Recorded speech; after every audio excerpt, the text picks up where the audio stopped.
Israel और Hamas की जंग में कई मासूम लोगों की जान जा चुकी है। हमास के हमले के बाद इजरायल भी उस पर लगातार जवाबी कार्रवाई कर रहा है।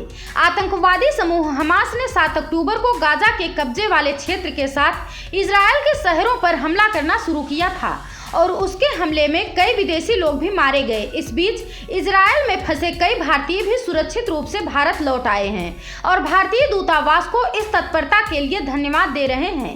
भारतीय दूतावास की मदद से ये लोग युद्ध क्षेत्र से निकलने में सफल हो पाए।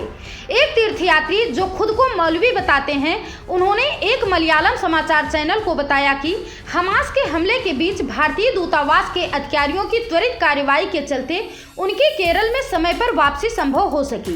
मौलवी ने बताया कि यदि भारतीय दूतावास की मदद न मिलती और हमारी वापसी यात्रा एक दिन के लिए भी स्थगित कर दी गई होती तो हम युद्ध क्षेत्र में फंस गए होते। मौलवी और उनकी पत्नी ने कहा कि शुरू में उन्हें स्थिति की गंभीरता समझ में नहीं आई, लेकिन आगे पीछे गिर रही मिसाइलों की आवाजें सुनने और अपने आसपास तनावपूर्ण माहौल देखने के बाद उन्हें डर लगने लगा।